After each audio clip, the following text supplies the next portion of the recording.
there. Now this is Hi. working. Sorry, guys, we couldn't get FaceTime to work. So we're doing Skype.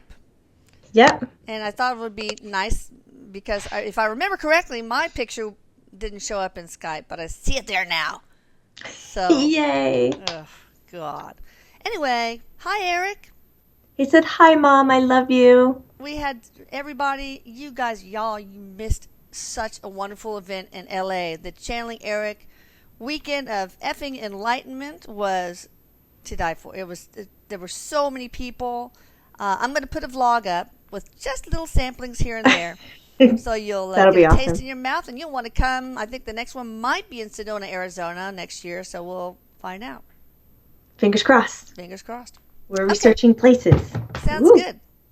So, yes, right, just knock everything down. I know. I'm getting comfortable. um, Erik, we talked last time about the shootings. We wanted to commit part of a session at least to all these shootings in the movies, and the recruiting, army recruiting, or the armed forces recruiting center, and all these school shootings. What's going on? People like their guns. Okay. Teasing. He goes, Yeah. but kind of true. He said, when you're told that you cannot do something or you should not do something, then it becomes, for some people, a point of fixation.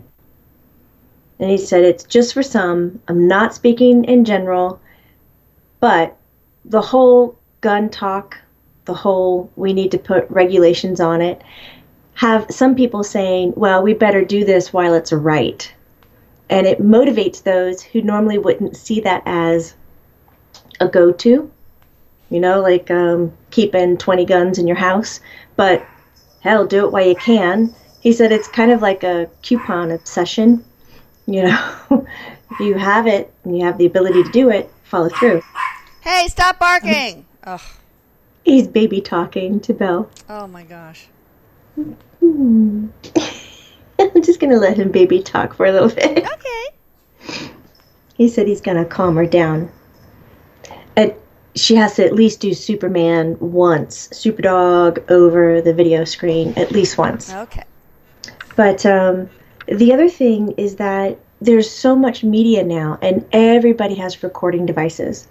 So what we're seeing is a lot of individually shot film from different angles, whereas before it kind of would have been more speculation. Well, there was speculation that this would happen.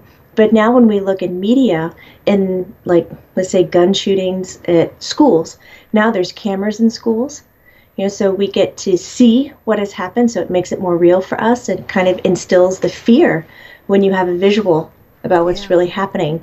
And he said more people are likely to talk about their experience because being a reality TV star or having your own vlog, having your face out there in the internet world, the media world, it's kind of common. It's something that's more acceptable. Whereas before, it was even a decade ago, really, to get people to come forward, it would have been like, no, I really don't want to be in the limelight. I'll do this off screen, or I'll give you information anonymously. So now all of a sudden, you get the one story, you get the 5 to 20 personal videos that were filmed about it, and then you get, the next 100 people standing up and sharing. He says, so one incident just grows immediately. Are you saying that it's just getting more media attention, that we have the same incidents of shootings? It seems like there are more. He says because they're getting more publicity, because they're being talked about, because they're being used as a boost to put rules around getting guns and having gun control. So the media is tweaking the stories where they seem to have a life of their own. As before, it would have been, this happened in the local news and it really wouldn't go national. Now every single incident is going national, every single one. And so that's that's encouraging aspiring shooters to Yes, it is. do the same thing? Yes, it is, because Okay. then they might get on the news and then they see, well, if that's happening for them, then I want that lifestyle. I want to be recognized, known. I want to get the guns before the guns are taken away. I don't know what he's doing. He's talking. What are you saying, Erik? I'm looking at fences in my head. I feel like I'm traveling super fast. Oh, wow. I guess we're going to different incidences. And generally speaking, these people who are using guns, and he goes, let's take this out of law enforcement, right? We're talking about civilians who are using guns against each other when conversation would have been just fine. Or let's say court of law would have been even better, but no. These are the people who in general feel like they haven't been heard. And he says, again, I'm going to get pretty fucking pissed off right now about how we don't teach people to communicate. We're so focused on teaching them, he's rowdy, goddamn mathematics and fucking history, that we're aiming for certain grades to prove that we're better than certain states or countries, that we're not looking at how to make healthy human beings. And he goes, there has to be a moment that changes here, where education turns into how do we communicate our emotions? How do we communicate our needs? And then as they're doing that, let's learn a little bit of fucking math. Let's get into some science and history. But what's most important is how to communicate and stay verbal within your own strengths and weaknesses. Right, and communicate with yourself, too. A lot of people don't know how to communicate with themselves. He's pacing. So that nonviolent communication so true. book, so true. That would help, yeah. Okay. He goes, oh, I love that book. He says, I love that book. It seems like a lot of the shooters have mental illness issues. He said, yes, a lot of them do. Or have been abused and feel like they have the right to harm others because they were harmed, so they don't understand a safe boundary. So they feel vindictive. It's fine. You know, they're balancing the scales. Okay. I don't know. You probably will correct me on this one, but I don't think gun control is going to be the answer. I think doing something about the mental illness will probably be the main thing. Even screening people for there are standardized tests, very short tests you could do to screen people for mental illness, or to get a gun. Maybe you have to be have some sort of authorization from a mental health professional. What do we do? He's all for the screening because that will lessen who immediately gets the gun. But still, healthy people will pass with soaring colors, buy a dozen here, a dozen there, and then go, black market, how much money can I make? I'll sell them to whoever. He goes, and we can kind of track with registration numbers and things like that, but sometimes those things happen to get lost.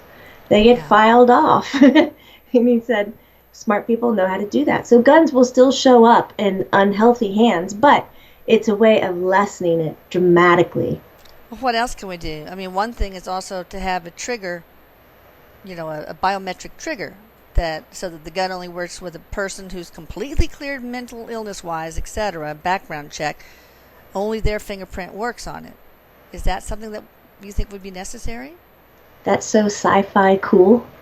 Yeah. That would be wonderful, but the money that it takes to go into it, he says, I don't think that the gun people will allow them to pass the law unless the government is going to supply that money to go into it. And then what are we going to look like to other countries where we can't control our gun use, and that we have to go this far? It's a little obscene. Yeah. He said, it really what they think. He says, right. Apparently we do, because Americans... Well, that's true. United States of America is full of ego. That's what he said. Tell me about it. But he said if we got into having a program that it is not just a single test for mental clarity to purchase a gun, but then with each individual gun, you have to go through a communications class. And then you have to go through a class on how to properly use the gun, clean the gun, keep the gun. Then you have to take a test and, what the rules are. So if we make it a tiny bit more difficult per gun purchase, not per person who then is approved to Ah. purchase any amount of gun available, right? Then it slows down that kind of black market experience, because then we have every gun you purchase, you then have to go through that class one more time. Or it'll make it so difficult that people will say, screw that, I'm just going to go on the dark web and buy an assault weapon. Seriously, I mean, if you make them jump through too many hoops, then they'll just go to the black market and get a gun. He says that's true, and then he I says, mean, and even then honest people, even people who have no intention to use it for anything more than target practice. he says that's true, but then the government at least will put money into that, to finding where the black market is. Okay. They don't even do that now. Mm. They actually kind of use it to make a little money off of, honestly. Selling it to other countries and shit like that. Yeah, I found out there's this dark web that you can go to get anything, including heroin. You can buy heroin online. You have to download a special browser, go to the dark web, pay with Bitcoin, so it's untraceable, and so you can buy any kind of grenades and anything, really anything illegal you can get there. So that's sad. Okay, so just give me your take on the steps we should do to solve this shooting problem or the gun problem. So the screening, what else? He goes, first of all, I do a screening. Mm-hmm. And with every gun purchased, I would do some kind of defense course or communications course with every single gun that is purchased. I don't care if you've already passed the psych test, with every single gun. Then starting from 6th grade, I would start that it's mandatory that every child have some kind of health communication course about emotion and need, for, like my mom said before, to communicate, to know what they need for themselves, and then also how to resolve conflict and chaos. And he says the reason I say 6th grade is because they've already identified their ego, their placement in the classroom. And he said, I would love for it to go younger than that, but I don't think people would see the benefit in it, because they'd say, well, my child's still figuring out who they are, blah, blah, blah. Yeah. He goes, but God, these few cuss words. As soon as they get into middle school, 6th grade, he says the game fucking changes. It does. And then it's a hierarchy game. But elementary doesn't really provide much of that. There may be like a small percent, like 1 or 2 kids that already have that feeling. But in middle school, he says everything changes with hormones. And he says, I think you should really catch them right before that. And then let's invest in our youth as they grow up, and how are they going to handle gun use, and how are they going to view it. He goes, but I think it needs to be across the board with public and private school. It shouldn't just be a public school mandatory and then private school gets to fucking get away with it. Oh, yeah. Because I'm talking charters too, people. Yeah. Okay. That's a good plan. He goes, so it might take, a good 10 years for us really to feel it. But in those 10 years, we have these tests and classes and process for the adults and above. But when the younger generation pops in, they're not running off to get a gun. And then the younger generation talks to their parents about how to make conflict and resolution choices. And he says let them be the true teachers. They're the ones who we're living for, right? That's true. Are any of these mass shootings part of a spiritual contract to teach the public something?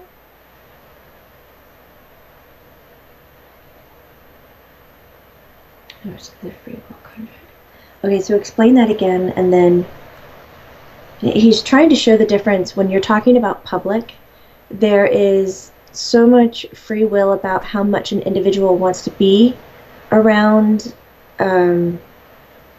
media, TV. There's so many people now who are just choosing to completely disconnect and pull back from it. So it's not necessarily like a signed contract for public awareness. It's more of experience for those who are immediately involved. Oh, I see. It's not so much as a stamp for a greater media cause. So it's not a spiritual contract to teach the public about the collective, the value of communication, or issues about gun control, anything like that. So it's mostly for the people immediately involved. Right, because it's really going to be based, as is any story, on the free will or the passion of the immediate people who's affected. Because if it just stops there, let's say everybody who experienced that shooting in that one classroom, they all wanted just to get over it and bury it and move on, then there's nobody really carrying a torch and making it a public contract Yeah. to have more awareness. He says it's Okay. really based on the people involved. Okay. Interesting. Now, I hope I didn't ask this already, but so this has nothing to do with magnetic pole shifts and this crazy stuff going on with the Earth's energy, does it? Like getting those with mental uh, illness all stoked, or okay. Anything else you want to add on this subject of shooters, the shootings? He says, I like that you were trying to figure out if it was a more global cause. He said, maybe if anything, I would point a finger Super on Yorkie. Super She's Yorkie. scratching at the at my. She wants to get up. Okay, He sorry said, about I that. would point my finger more towards the social separation. Mm. In America, we all are like, oh, we're loving each other now. I wish I could have done that his way. Very sarcastic, Oh, looking down his nose. And we're telling ourselves these stories. And it's not true because the people still in power are from the era of separation. He says so they're we are still in an growing era up. of social separation. Yes. Is that because of all our devices that we are tethered to? Why, Devices, racism, and yeah, certain beliefs. And and he certain says what we're going to be certain beliefs, whether they're beliefs? Yeah, religious beliefs or. And he says we're going to start growing out of that as the younger generation takes control. yeah, because we seem awfully cocooned with our iPods and iPhones and all that. I mean, I have to fuss at my family. Put your stuff down. We're eating dinner. That sort of thing. Phone pile up. I know. So, all right. I don't know what that meant, but anything else? He showed me an image that when you go to the table, everybody has to pull out their phone and stack them on top of each other. Boop, boop, Ah. boop, boop, boop. Ah. The phone pile up. It's like the centerpiece. Well, we used to when everybody was home. We used to have something called the talking stone because everybody would talk over each other. Blah, blah, blah, blah. So only if the person with the stone could talk. So they were probably just like grabbing the stone out of each other's hands. So, give me that. It's my turn. He goes, it's true. Everybody that's watching, that's a true story. We It's a had true the rock. story. Yeah. Anywho, all right. Well, you guys stay tuned for the messages at the end, and we will see you later. Love everybody. Eric, I Eric love says, you. Jamie, I bye, love I love you. you. Bye Love you too. bye. Bye, everyone.